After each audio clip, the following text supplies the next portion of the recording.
Good evening. It is my pleasure to speak with all of you by conference call during this public event announcing our latest publication on the expulsions carried out against ethnic German minorities after World War II. My name is James Mayfield, and I am a historian from Stanford University and a professor who specializes in comparative nationalism and ethnic violence in Europe, Asia, Africa, and Latin America. I am honored that our research has gotten so much attention from the local community in Entre Rios, from the media and the press in Argentina, and also from ethnic German organizations based in the United States, Canada, and Latin America.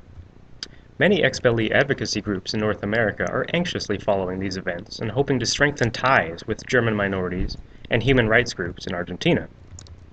I would also like to thank the city of Crespo and the province of Entre Rios for their support in organizing this event, as well as their support in raising awareness of the history of Argentina's significant ethnic German minority community and their ancestors back in Europe. It is very reassuring to see that so many organizations are working together to shed light on aspects of history that are often overlooked or simply forgotten. I think Memoria del Olvido is a very appropriate title for this book. Although the expulsion and removal of over 12 million ethnic German civilians out of Eastern Europe is by far the largest forced migration in modern history, much of this history remains simply forgotten in school textbooks and in public knowledge, not only in Latin America, but especially in the United States and Europe.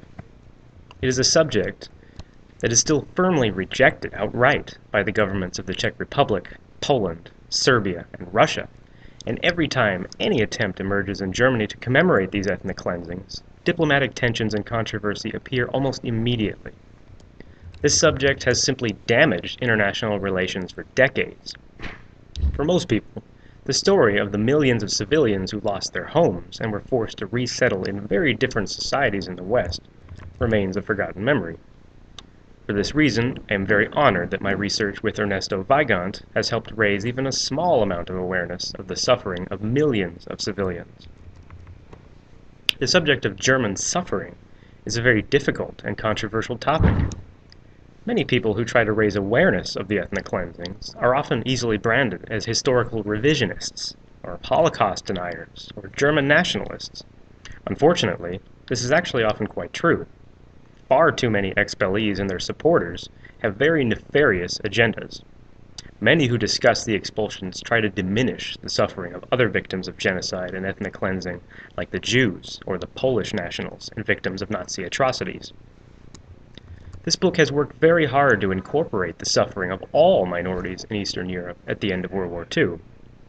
The suffering of German civilians discussed in this book does not negate or challenge the genocides carried out by the Nazis or justify any atrocities they committed during the war.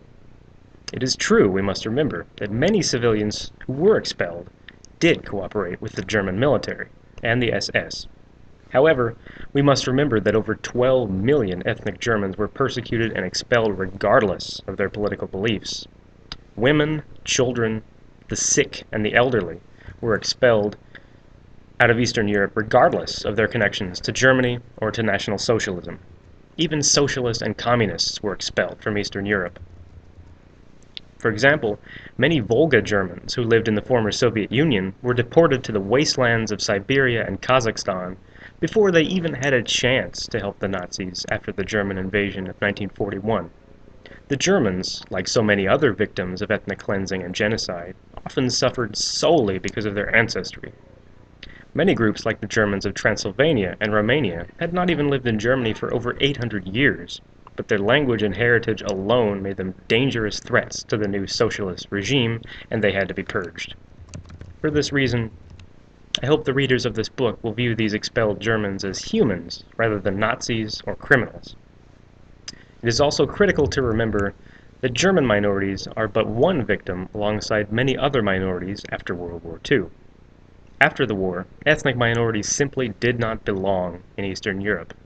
Most politicians after the war agreed that the only way to achieve a lasting, permanent peace was to create homogeneous populations. Multiculturalism itself had to be destroyed. Czechoslovakia, Hungary, Romania, Poland, and the Soviet Union all participated in massive campaigns to purify themselves of ethnic minorities altogether. and with the support of the United States and the British governments. The Germans were by far the largest group that was forced to migrate to the West.